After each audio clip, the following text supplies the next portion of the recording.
So on this one, this will be the goal of the presentation. I'll go through this quite fast, but I really want you to get something I call pattern recognition, recognizing what other scenarios may be involved, and just not to think about the gut as the only source that the microbiome may have a problem. Okay.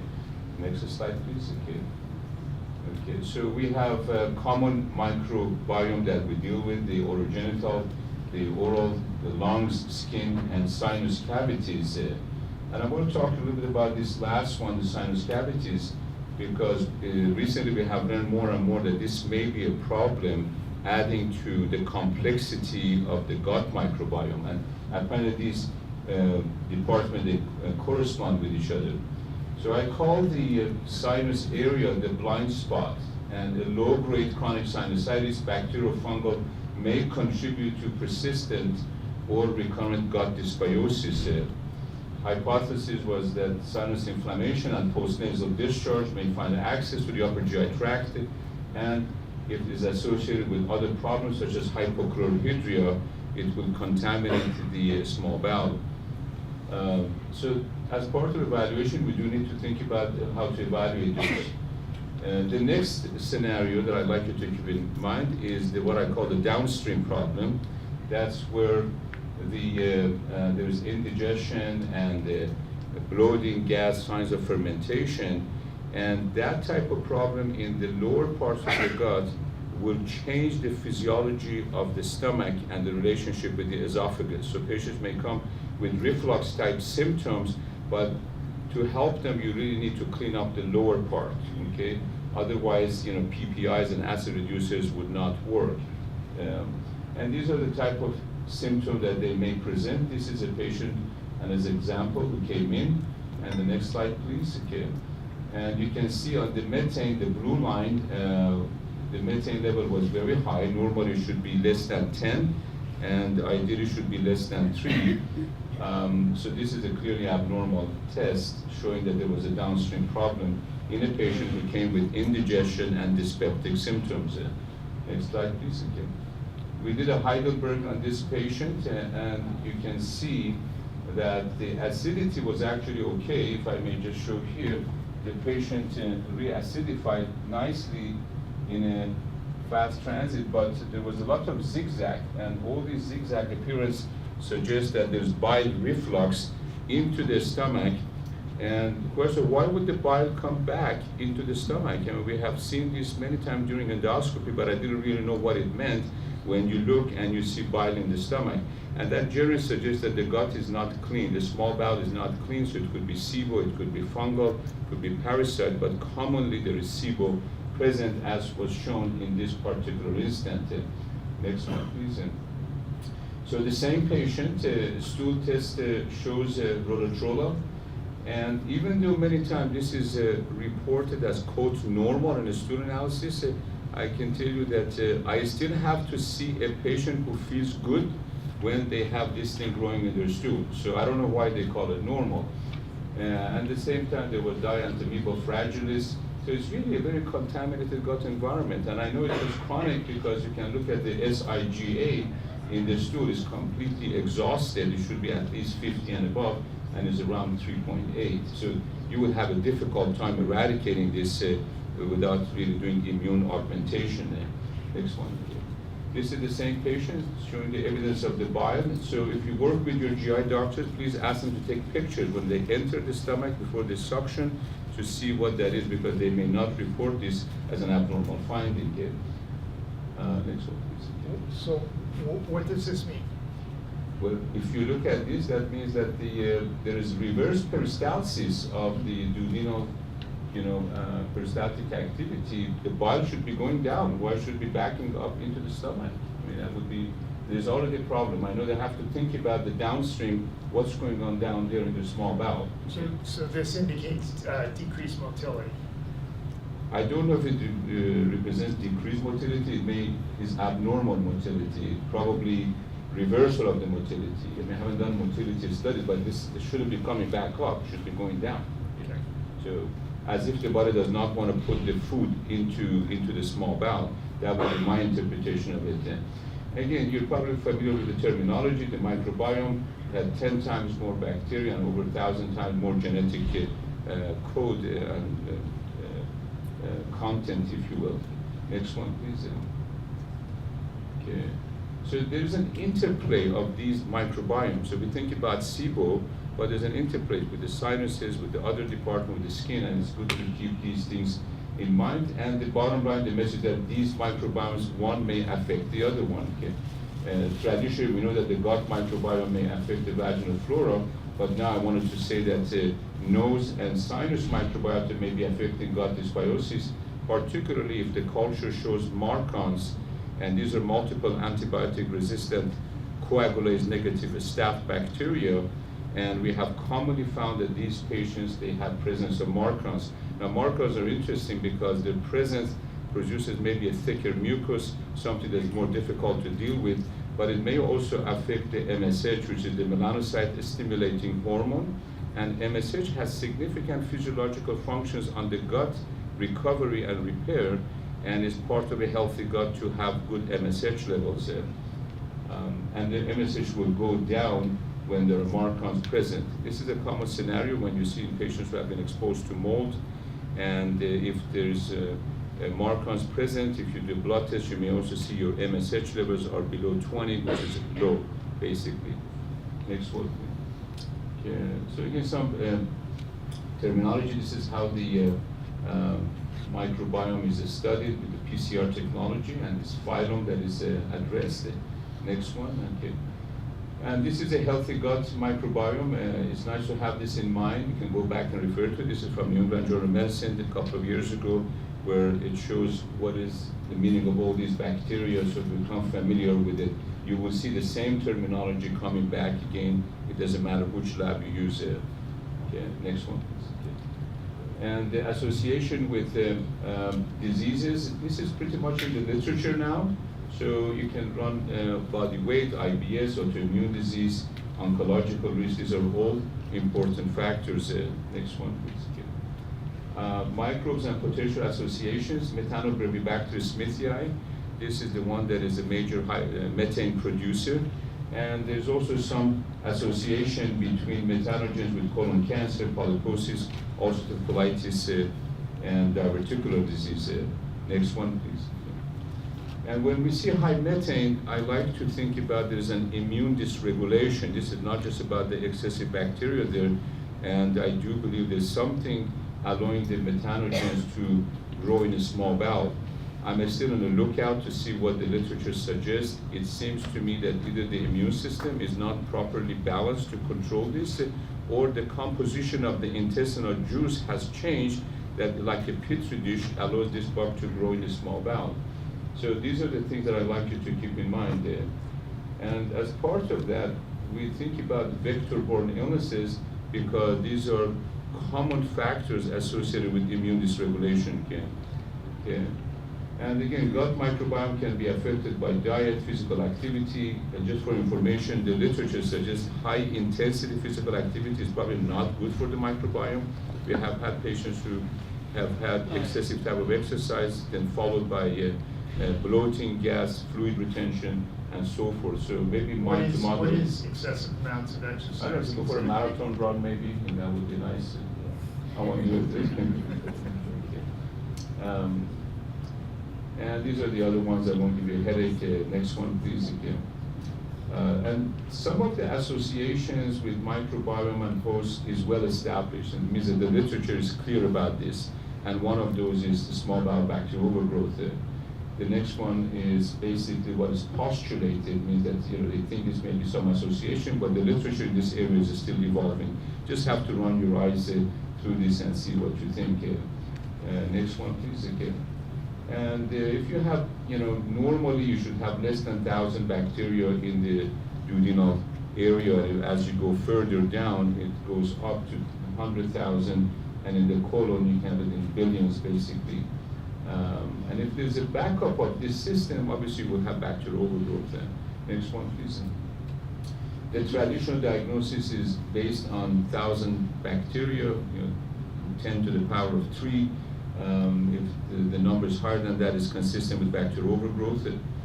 And nowadays they're using PCR technology, and I won't be surprised very soon we will see something as low as 500 may be considered abnormal. Okay. The concept of the breath testing is based on microplum plus the substrate producing output, and the output will be fermentation. And the output would be gas, energy, heat, alcohol, water, and organic compounds. So if you do organic acid testing, you can see that through the laboratory testing that's based on this, and the hydrogen and methane that we measure through the breath testing. The amount of gas in the small intestine and colon is very small, maybe as much as maybe 100 cc's. It is amazing that amount. If it gets a lot higher, it can cause symptoms. Okay. Next slide, please. Okay. So hydrogen and methane are exclusively produced by bacteria. That's bacterial fermentation. And there's also some talk about hydrogen sulfide. I understand Dr. Pimentel was here, and he spoke already about that. Is that right? Yes. So the literature in this area is evolving, and I think we should just wait and see, what comes out on that. I think we may have more slides on it. Here's a sample of a breath test that can be done in the office or at home. Next one, please. Okay. And this is the type of tubes that you probably have all seen it. Next one, please. Okay. And that's Dr. Nguyen helping us do one of these samples. Some of you may know her. Okay, next one, please. Okay. And indications for breath testing is many. I mean, if you have been in functional medicine model, you probably already know these indications. I would just ask you to run your eyes, but you don't have to memorize it. Next one, please. And there's also some role of the gut dysbiosis and activation of the thyroid hormone. Some of the T3 is basically activated in the small bowel. It is estimated that's about maybe 20% of it. So many of our patients who have SIBO, they have low T3 levels. And I mean, I wouldn't rush into giving these patients T3. I would try to fix the gut, and hopefully the conversion will go back to normal. Okay. Okay. And these are the main symptoms, A, B, C, D. You're familiar with that. Next one with that. So on the right-hand side, this is what you see classical, alterations of anatomy and physiology that is associated with SIBO. And I can tell you, most of the time we don't see this. I don't see that many scleroderma patients, pseudo-obstruction, diabetic neuropathy. Maybe there was a time that these were common, but we don't see them often. What we see often is acrohydria, motor abnormalities, alcoholism and resection of the ileocecal valve, and also systemic and intestinal immune deficiencies. Okay, that's an interesting area. It means that my immune system is occupied, and now I don't have the proper regulatory mechanism in place. I can't really control the bacterial count in my gut. So what could possibly do that? Let's go to the next slide, please. And we looked at the evolution of a concept. I presented this back in 2014 in the ILATS conference, that the patients with tick-borne diseases may present primarily with digestive manifestations. And I can tell you this is probably not said or mentioned in any of the classical textbooks, but after having seen probably over 1,000 patients, we have a screen, and about 400 of them show positive markers for tick-borne illnesses. One develops concern that this may be a true association, and hopefully there will be more research on this. Again, these are the common symptoms we saw among the 10. And next one, please. And the red flag is this: very abnormal results on the hydrogen breath test, as you see something in hundreds. Very high methane level, recurrent SIBO, intractable SIBO, something not responding to traditional treatments, hard to treat, longer type of treatment, lack of history of food poisoning, a risk factor for SIBO, and lack of anatomical abnormality. So if you have any of these things, it's hard to treat SIBO. Think about that there may be an immune dysregulation in the background. It's part of the allostatic load, and it's just not letting the gut clear itself. Okay, and I always say, think of this high methane, think about tick-borne and Lyme disease, but it's not your classical Lyme. Of course, it's something that may be more chronic or stealth. basis for diagnosis in our patient population, what we did, we looked at the Western blots, and we looked at the culture, PCR, positive spot from Germany at that time, or a combination of these things we used as a criteria in addition to the clinical criteria to make the diagnosis.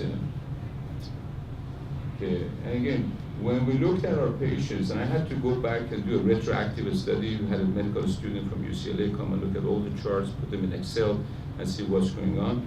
Almost 65% of our patients who came with tick-borne diseases, 65% they had SIBO. The ones that they were treated, that means that they were referred by Lyme disease doctors, only 15% of them they had SIBO. It means that as they were going through the treatment, probably the SIBO got wiped out or the immune system got better and they were no longer having a SIBO problem. But if you're having gas and bloating, then we would think about a fungal overgrowth being an issue as a cause of fermentation. And types of SIBO, we have hydrogen, methane, the combination, and also the hydrogen sulfide producer. Next one, please. Okay. And these are examples of the curve. This is more of a normal curve. This is an example of an abnormal curve. And you can see on the left-hand side how the numbers go. And next one, please. Okay. And this is more of a high methane production that you can see from a small bowel to the colon. The entire gut is filled with bacteria to produce this type of pattern. Okay. Next one, please. Again. And this one again, high methane, high hydrogen, involving both small bowel and getting all the way to the colon then. Okay. And this is the way the numbers look like. And again, I'm not going to be headache with this. You can go to the next slide. Hydrogen sulfide, an area that is evolving, and patients are usually more than 50 years of age associated with mucus, diarrhea, or like an IBS diarrhea type symptoms. One of your most challenging patients, at least in GI, is usually the bloater, and that's when somebody comes with them, I'm dairy-free, sugar-free, all that thing free, but I'm still bloating. Good luck. This will be some analytical work. Next slide, please. And I like this picture. You know her? Not personally. Yeah. So next one, please. Anyhow, if you wanted to look at the criteria that was established in 2016, you can see that here. I'm not going to read it for you. You need to have a baseline hydrogen more than 20 or more than 20 rise to call it positive in the first 90 minutes. And then next one, please. And then you have some variation. It's like anything in medicine. You have the classical one, positive, negative, and then you have something in between that it doesn't quite fall into your criteria. You need to use some clinical judgment. So I put from our experience, what you do in this scenario when you have borderline abnormal scenarios. Okay, next one, please. Okay. Methane ideally should be less than 3, but more than 10 is abnormal. Between 3 and 10, use clinical judgments. You have somebody with constipation, bloating, discomfort, they have methane of 8 or 9, you probably need to treat them. Okay, next one, please. And again, this talks about the methane variation. Okay, next one, please. Okay. As far as the treatments, we can talk a bit more about this. The elemental diet was published by Dr. Pimentel back in 2014. And this, unfortunately, does not work very well for methane producers. Okay, it works well for hydrogen, so it would be unusual for us to use elemental diet for methane producers. And if we use this, I always also consider the issue of the yeast, because there's a good amount of dextrose in these type of products. Next one, please. Okay. Again, these are all the antibiotics that you will see in classical textbooks that have been used for SIBO. I mean, I can tell you practically I have not used any antibiotic in the last 7 to 10 years, except for the rifaximin. Next one, please. And again, it shows the way it was used. Even from the textbook, you can see they use 400 milligrams 3 times a day, but That has changed now. The proper dosing is 550 milligram 3 times a day to give you better results. Next one, please. Okay. And this is the rifaximin consensus. We suggest antibody treatment for SIBO with rifaximin, 7 to 10 days. I can tell you that practically everybody uses 2 weeks. I think you reduce your chance of eradication if you do it less. However, a major limitation to the use of rifaximin is the high cost. Adequate antimicrobial coverage can also be achieved with other antibiotic combinations. This comes more or less from Up-to-Date, which is like your classical reference source in medicine. I could not find much more on rifaximin. So a lot of it is basically practical experience that most of us have. And the bottom line is that you use 550 milligram 3 times a day for 2 weeks. Combined antibody therapy for methane positive, if you only do neomycin, about 30%. If you only did rifaximin, 30%. You put them together, you have almost 80% clinical response rate. And also, rifaximin protects the neomycin from becoming resistant by the bacteria. Okay, so you don't want to use them alone. That would be the best. Next one. Herbal therapy, this is based on the Dr. Mullins' study. I know we have Metagenics here, so the products Candibactin AR and BR, they were both used in this study. And there were other companies that they also had something alongside of the arms of the study that they looked at, and they had very similar results. One thing to know that this study was done with 400 milligrams of rifaximin, and the overall response rate was about 50%. So we think the higher dose is better. Okay, and again, if you wanted to go back and look at the article, I think our Metagenic, Sharon, you have the article that you can refer to it if you wanted to review. Yeah, I think there's a copy on the back table. Yeah. I can email it out to anybody who needs it. I'll give it to you, Dr. Weitz. You can send it out. Okay. Copies. Okay. And next one, please, again. Some interesting concepts, what protects the gut, and say gastric acid, pancreatic enzyme, bile acids, motility, migratory motor complex, biofilm, and immune globulin. Which one I did not say? Cholecystectomy. Okay. It's interesting that this has now been published that patients who had cholecystectomy, they had less chance of having SIBO. Which, and our experience shows that a lot of patients who had SIBO, they end up with a cholecystectomy. So that suggests that somewhere along the line, it's possible that the gallbladder becomes contaminated, and the microbiome of the gallbladder may be feeding the microbiome of the gut. So in a recurrent SIBO concept, it's possible that the diseased gallbladder, somebody who has right upper quadrant distress and discomfort, it may be constantly feeding the gut and making it recurrently contaminated. I don't know of a study on the microbiome of the gallbladder, but that would be something of interest if some culture can be done in the future to see if this theory is correct. But if you have a patient without a gallbladder, don't you get a more frequent release of bile, and wouldn't that keep the small intestine clear?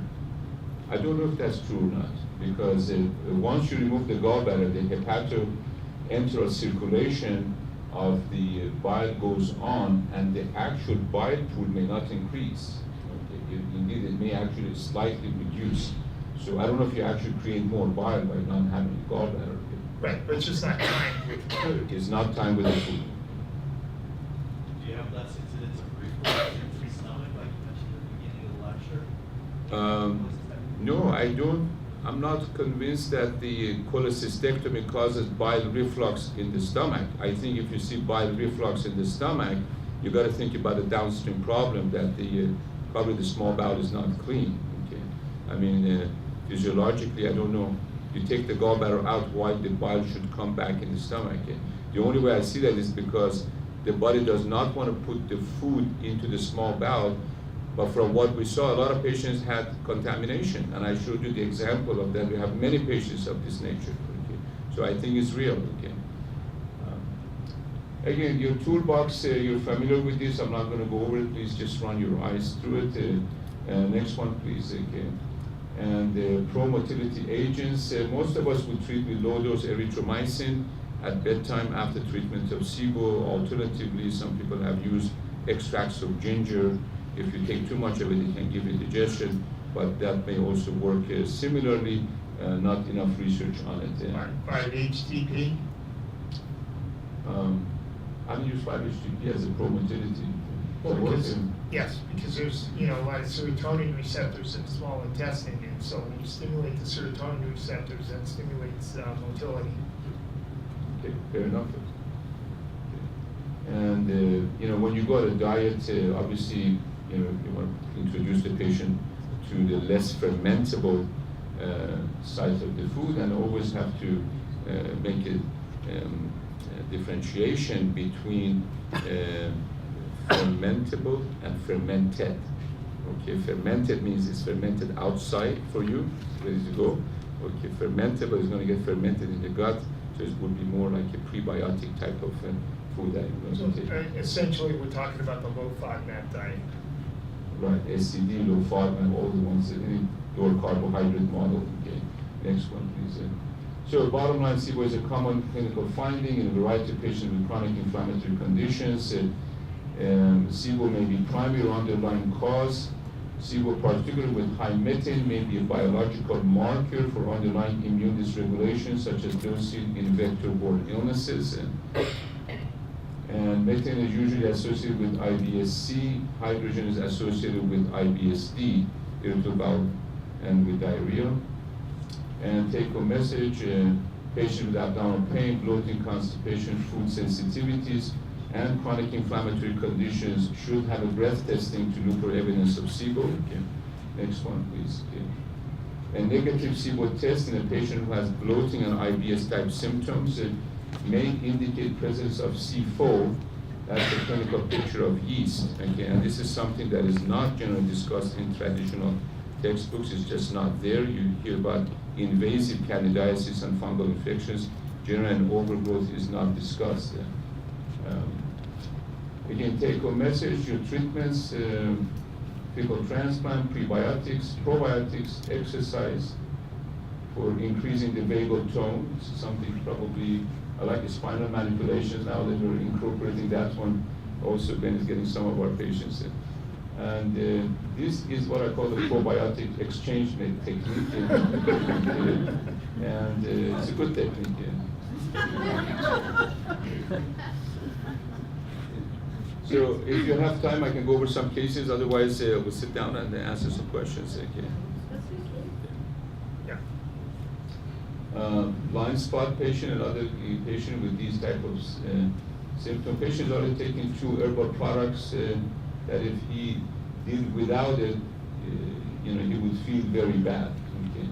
And look at this sweet cravings, post-nasal discharge. Okay. A sense of excessive burping, flatulence, brain fog. I'm sure all of this is familiar to you, but also he had some peripheral neuropathy, by exam and also by symptoms. Next one. Okay. And this patient, you can see we did a nasal culture, and he was positive for Marcons, and also he grew penicillium, that's a fungus, in moderate amount from his nose. Okay, so now this is a patient who came with those symptoms. So I got to culture your nose, see what is. Now I'm a GI doctor, so for us to start incorporating nose culture was not something straightforward. We had to kind of walk ourselves into it. Next one, please. Okay. Here's a Heidelberg Test. It was done with my good associate here, Dr. Erdmann. Okay, he's sitting in the back, standing in the back.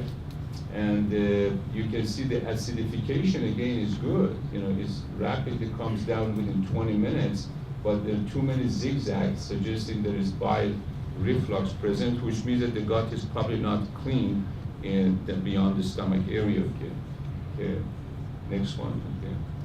And here's the breath test. Again, breath test you can see abnormal, not very abnormal, but does meet the criteria for 2016 SIBO consensus conference, and you can see the breath test was abnormal, and they go down to the, I'm sorry, go back up again. This is multiple food sensitivity, suggesting intestinal permeability issues. Again, something wrong with the small intestine. Next one again. And this one was negative, no gluten sensitivity. Okay, next one. But there is dysbiosis. Look at this, Candida parapsilosis. They put this is in a normal range, but I've never seen anybody, especially a guy, feeling good having a Candida parapsilosis in the stool. To me, this is another indicator. So this guy has too much bacteria, has too much fungi. His nose is producing fungi, and he comes with GI symptoms. Okay. So now, and so we have a gut dysbiosis, immune dysregulation, overgrowth of fungi and bacteria. Next one, please. This is the mycotoxin test we did, and look at the numbers, okay? And all 4 mycotoxins were present. So we had to go back, wash his nose, and ask him to check his home for evidence of mold and water damaged buildings. Okay. Next one, okay. Now, here we did some additional markers. These are what we call markers for chronic inflammatory response syndrome, or CIRS. C4A was elevated, and natural killer cell activity is 3. Ideally should be between 7 and 125. Where do you want your natural killer cell to be? Maybe around 100. So he won't have enough power to basically deal with it. And you can see he has immunoglobulin deficiency, which is low as well. Okay. Next one. And a variety of other stealth infections, the markers showed up in his case. Okay. Next one, please. Okay. And when we did the Lyme testing, the relapsing fever group Western blot was positive, which explains why he was having so much neurological symptoms. This is, you name it, I mean, this is there.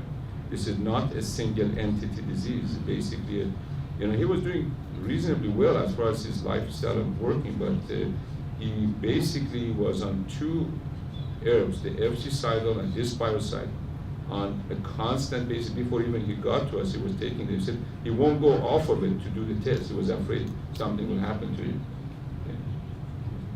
Okay. Hypochlorhydria. Oh, so how did you treat that patient? Well, he cleaned up his home. We did the mycotoxin, and we gave him immune support, and we changed What did his. you give him for immune support? A variety of nutrients that he was deficient. Yeah, I mean, it was not too difficult.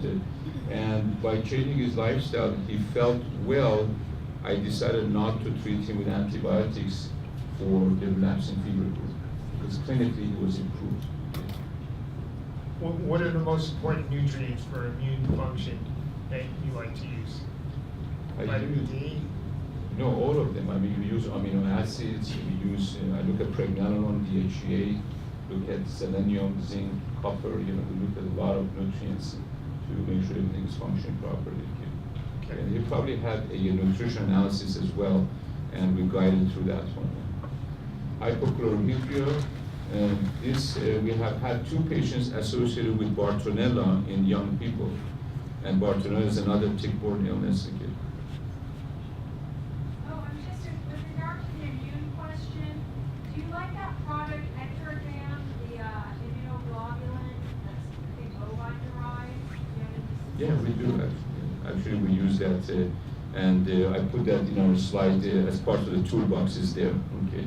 Okay, that one has dextrose, so if you're using it with somebody with fungus, like the patient with parapsilosis, I wouldn't give that product. I would find a similar one which would not have the dextrose in it.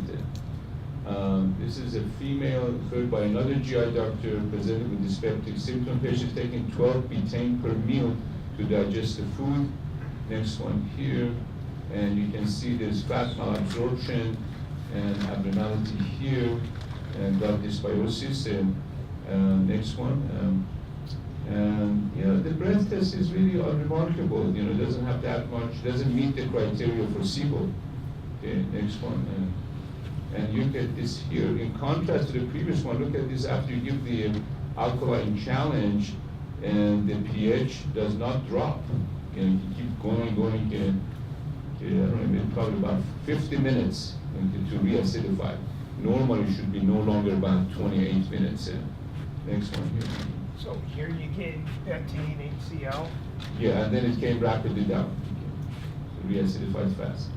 So this one, this patient has Bartonella IgM at 20. It's not a very high number, but that's still not normal. Okay. Next one. Okay. And same patient having these type of rash, which is consistent with Bartonella. Okay. Okay, next one. Okay. And let's see. And there was some other, you see the HME was positive, suggesting there was evidence of other tick-borne illness, ehrlichiosis. Next one. Bartonella, the same patient, we sent sample to Quest, and it came back negative. And that's why you need to know where you're going to send your samples. Okay. That other patient, we send it to another lab, and this is the other lab, the same patient. Okay. And let's see, the EPCR was, the PCR was not detected. Go to the next one, please. Okay. But the antibody was positive. You see that? Same patient, PCR negative. They couldn't see in the blood, but the antibody 1/128 is usually, so they did for Bartonella quintana and Bartonella henselae. This is a second lab that we use, and it was positive. So I have two labs, IGeneX and Galaxy Lab, showing that the test is positive. We sent the same sample to Quest, said negative. Why there's a discrepancy, I can't tell you. Do you use Dr. Bastani's immunosciences lab at all? I don't know if they specialize in Bartonella or not. You can ask Rojani when he comes here. Okay. I have not used them for this purpose. I've used them for many other reasons. I know they do have a testing report now as part of their line protocol. Good. This patient was treated with ozone and ultraviolet and felt significantly better. She did not want to take antibiotics. Ozone in the gut, like? No, IV ozone. I mean, we didn't do it. We sent to somebody to do it. Do you think the rectal ozone is ever? I've had some patients who felt that their colitis, felt better with it. I don't think you get the same results than doing an IV ozone, and particularly aiming for a 10 pass. So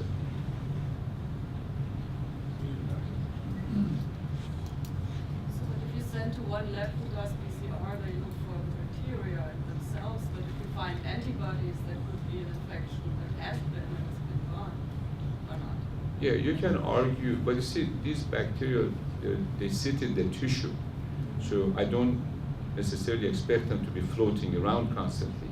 One of the things nowadays we do is that we have the patients exercise before they do the test, and we didn't have this technology, but now we're doing a urine PCR, and sometimes you see it in the urine. So I cannot ignore the antibody level, I know, but you have evidence of autonomic dysfunction. I mean, you're not pumping, your vagus nerve is not giving a proper signal to the stomach. I mean, that's why you need the story. I'm not treating the test.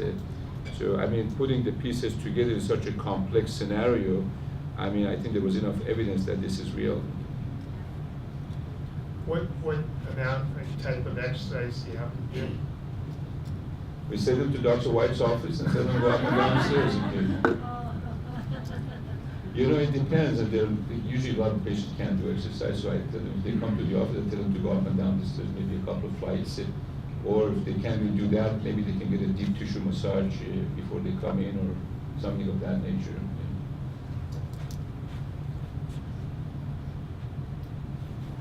Thank you.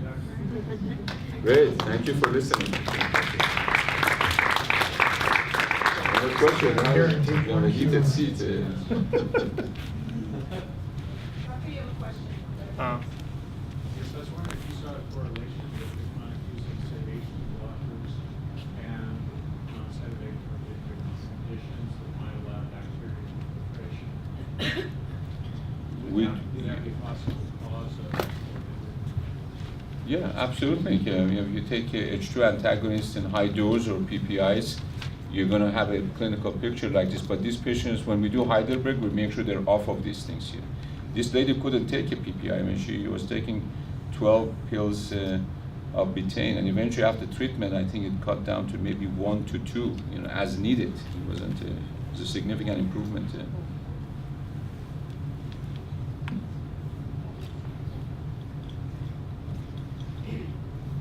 patient is getting treatment for Lyme, getting penicillin IM, do you find that their SIBO gets worse, or it doesn't affect the gut microbiome as much? As I said, the patients who were referred to us by the Lyme doctors, only 15% of them, they had SIBO.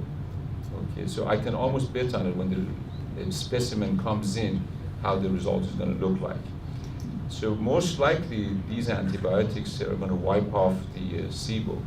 However, we have had some patients, and when they take antibiotics, they somehow create more dysbiosis and they become more bacterial. They're not always fungal. And if they come with bloating, I said, look, you still have to do a breath test. You can even do a breath test on antibiotic, because if it's abnormal, then you know that whatever you're taking is not working.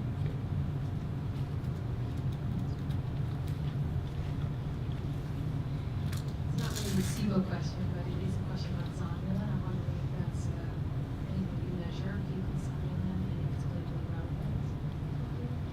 Yes, we do check the fecal zonulin. Okay, that's usually suggests enterocyte, upregulation of that protein means that there's activity going on. Leaky gut. Of course, most of these patients with GI symptoms have leaky gut. They do. Yes. I'm looking for one that. But they already know that. Is that right? How often do you think motility is a major factor in SIBO, and how do you address motility? That's a great question. We have not done formal motility testing. I believe that some of it is there, particularly if I'm suspecting autonomic neuropathy. And that's a difficult one to diagnose because generally we don't think about the autonomic nervous system. And in our presentation to the A4M, I had 35 concepts, and one of the concepts was the forgotten department, and that's the enteric nervous system, which is part of the autonomic nervous system. So I, took some slides and showed that the vagus nerve basically controls a lot of this activity. If you have inflammation around the nerve, you're going to have problems with movement, and you're going to have problems with juicing. The interesting part was that the vagus nerve anatomically comes all the way down to the left colon, to the sigmoid area. The sigmoid and the rectum is innervated by sacral plexus. And the sacral plexus and the vagus nerve, they have to communicate. And if there's a problem with that, crosstalk, patients will have defecatory issues. And that will alerted us to the patients who came, they were young, they have constipation, they can't get poop out. I mean, that suggests there's a problem. And we have had a few of those patients when we checked them, all of them had Bartonella. Yeah. What about Dr. Pimentel's IBS check test as a potential indicator of alterations of the migrating motor complex? Yes, if I have a hydrogen producer, I check that. If they're primarily methane producers. This is, by the way, for those who don't know, there's a blood test that Dr. Pimentel came up with that checks anti-vinculin antibodies, which is this toxin and is related to damage to the migrating motor complex, which affects the cleansing waves that theoretically keeps the small intestine free from bacteria. The anti-vinculin antibody and also anti-CDTB, right. The cytotoxin distendin. Right. Cytotoxin distendin. Toxin antibody. Okay, and it's the history behind this is very fascinating because I looked back and see who actually described the ICC cells, the interstitial cells of Cajal, that they get attacked by these autoimmunity. And the research actually goes back to almost 100 years ago by a Cajal pathologist, a neuropathologist from Spain, who described this. Okay. And it's in the textbook, we just never realized what's the significance of these small cells. But I must say that some of those high hydrogen producers, we checked their IBS check, or these two antibodies were negative. I could not explain this based on Dr. Pimentel's findings. So that's why we went back and checked that a lot of these patients had tick-borne illness. Okay, there was another player into this.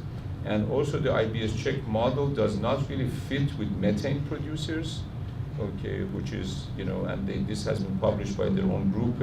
So you really need to think about either why the composition of the juice is changed, or there's immune dysregulation because there's autonomic involvement, and basically the immune system does not do the proper job right behind the lumina of the gut.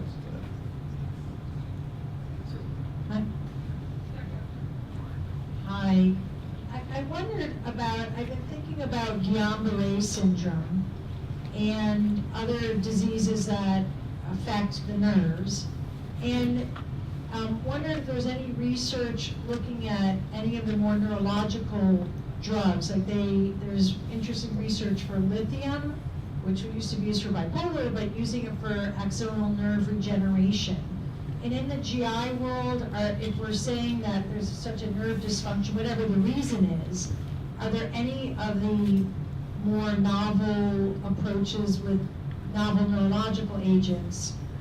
From the wearing a hat of a neurologist, have you seen any studies or theories about using something like lithium to actually repair, whether it's from a tick-borne disease or from another viral illness that's now damaged the myenteric nerves, of fixing, repairing them? So the question is that do we have anything to fix the problem, okay, including the lithium? The low-dose lithium has been an area of interest for me. We have not really tried it in our patients, although some of them, they did come on lithium. I am not sure by itself is enough, but we have done other things, and I'm going to quickly go over this with you. For example, we have used low-dose naltrexone as an anti-inflammatory to calm down the inflammation around the nerves. It's a theory, but when we tried it, it worked, and some people would not swallow it. We basically gave it to them in a sublingual format, so it basically gets absorbed more rapidly from the submucosal area, sublingual area.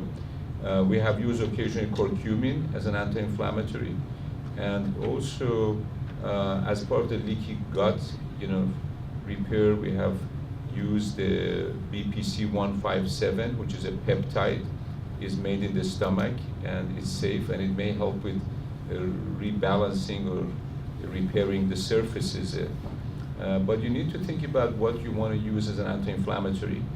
If the patient has evidence of mast cell activation or MCAS, and sometimes we can identify that from the history, from rashes or skin problems, or by elevated prostaglandin D2 or plasma histamine, we have used chromoline sodium, we have used luteolin, we have used an antihistamine like Zyrtec, Benadryl, a variety of ketotifen, all of those things.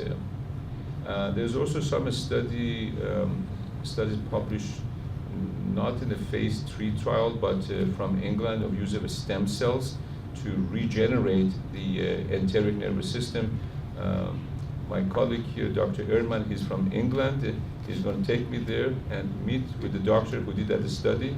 Okay, we'll see whether we can actually use that. It's a very interesting area. I know some doctors are doing stem cell transplant, but right now I don't have an objective way to say, okay, did I fix the neurologic system or not? So I just have to ask the patients, how do you feel? But hopefully we can change that. What about the possible role of adhesions from surgery or just from trauma that affects motility, which increases your risk for SIBO? And there's specialized forms of intestinal massage, the worms therapy, WURM.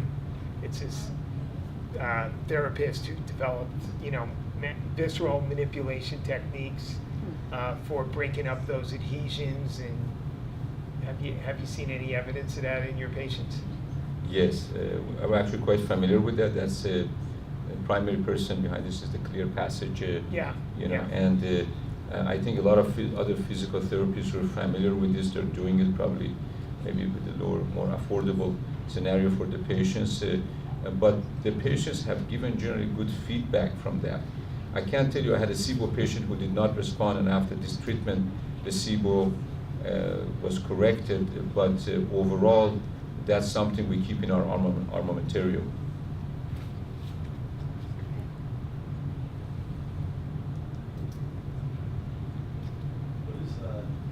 What is the typical diet that you would put a patient on SIBO?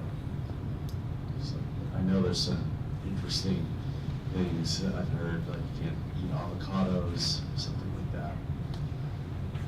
You know, I'm going to give my opinion. I'm definitely not the quote expert in the diet. I have so many great. But Dr. Pimentel, he doesn't like putting the patients on a low FODMAP diet or anything like that while he does rifaximin, because. Yeah, we don't do it also. I don't say anything about the diet, so do whatever you're doing. I don't use, what's the name of that? Hydrolysate, the pectin, I think. I don't use something to promote it necessarily. I just tell people just eat normally until the treatment is done. But once they're done, I generally ask them to avoid certain foods such as black beans, pinto beans, or high roughage foods that are not highly cooked. Things basically with fermentable fiber, yeah, right? I mean, basically until a little time passes by, because it's kind of embarrassing just try to, treat somebody and then, a week or two the problem comes back. I remember I had one guy, I treated him for SIBO, he had diarrhea, got better, he came back 3 years later, and I said, it's back. And I said, well, what did you do? And it appeared that one night he had a big bowl of broccoli, and it basically triggered the whole scenario back again. Now, he didn't have any Lyme problem, so he went 3 years. Okay, otherwise we're lucky if we go 3 days,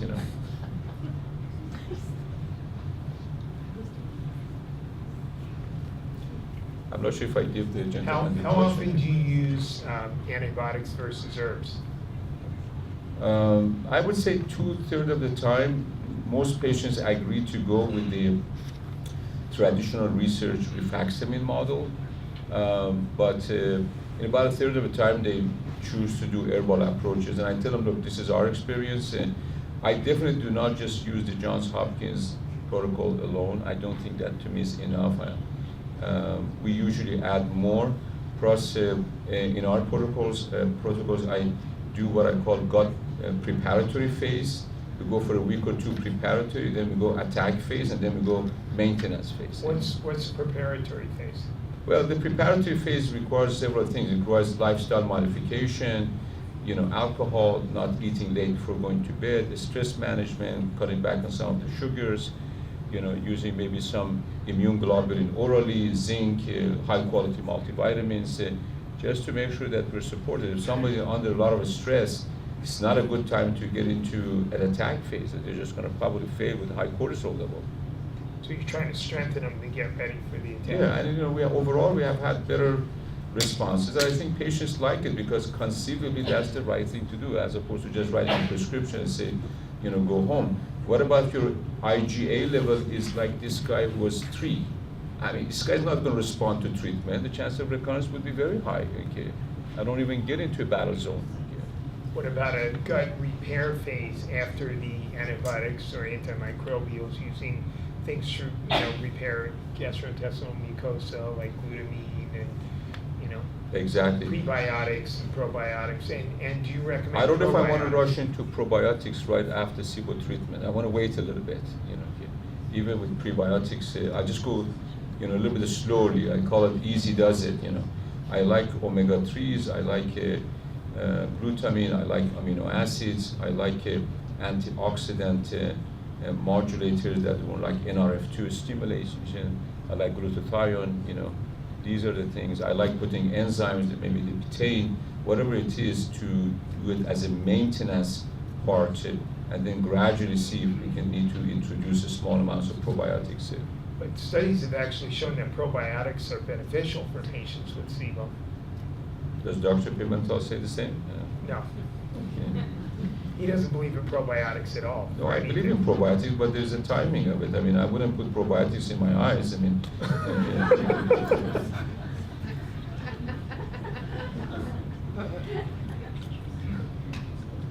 I'm sure there are bacteria in your eyes. well, it has its own microbiome. So, question. Dr. Rahbar, you mentioned BPC 157. What's your dosing model for that? By the way, can you explain what that is, Dr. Sanford? It's a peptide. It's directly produced out of the gut. We So the use, peptide crystals. if we can get hold of it, it's about 500 micrograms a day. Okay. I mean, a lot of people use it by injection, but I'm a GI doctor, so yeah. Just in the suspension, 500 micrograms. Yeah, 500 is probably enough because it's very expensive, Overgrowth is coming out with a new line for this stuff. It's not that expensive, but it's good.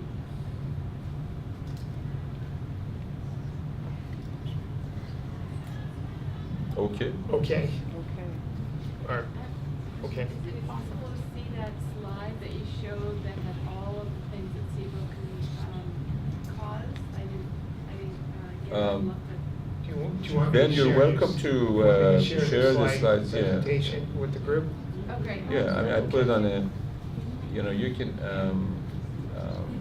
if you want to download it or, yeah, I can share that. It's not a problem. Okay. Thank you.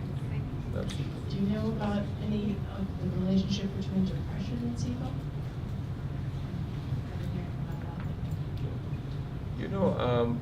I don't think it's the only factor, there's generally something else going on. For example, with a lot of our patients who have either anxiety or depression and they might not be responding, I speculate that they have malabsorption, and then I look for a cause of malabsorption, and then I do zinc and copper assessments. We also look for cryptopyluria, so it's a little bit more involved if I deal with somebody with depression that is not responsive. I don't think, and again, I don't think it's any of those disease associations that was postulated. Depression is like a standout in it. But you can bring somebody with depression and they don't respond, I definitely will be checking them for SIBO and for other causes of malabsorption. Will you tell me what lab you use for Mark constants? Mark, which laboratory? We use Microbiology DX in the state of Massachusetts. A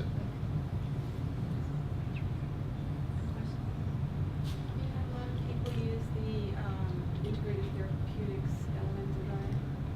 Yes, we actually use that a lot. Yeah. What was the question? Elemental diet, she asked about the elemental diet. The He talked integrated- about the elemental diet during The integrative therapeutics elemental diet specifically. And I'm wondering, well, maybe a lot of them are similar. Sugar they have and all that, right? The elemental Right, I diet. mean, if you have a clinical scenario with yeast, you just have to be careful. And occasionally, if I suspect that may be part of it, I just add a little antifungal to it as well. And have you ever had, because I had this recently with a patient, have you ever had a patient? Okay, you want me to stand up? Have you ever had a patient who,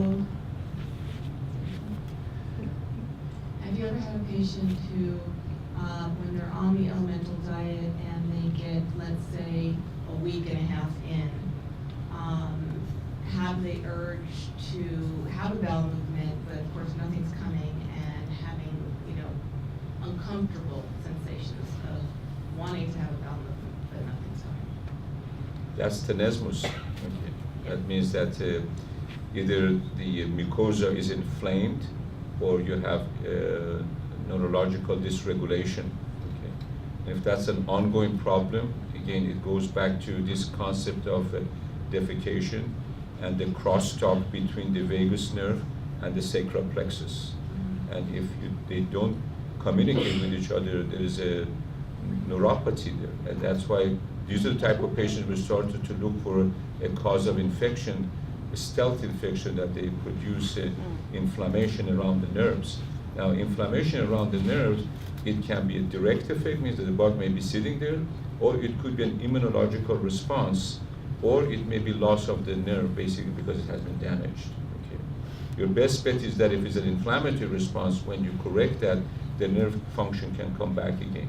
The majority of our patients who have been treated for tick-borne illnesses, their constipation gets better.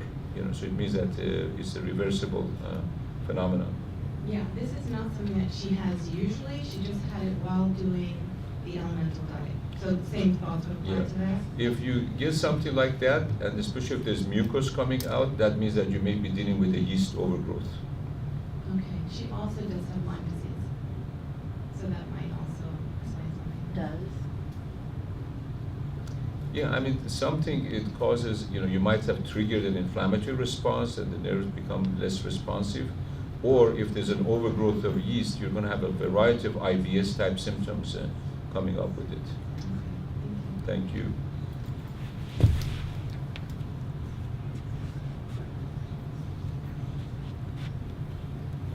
Any more questions? If not, then I think we're probably going to wrap.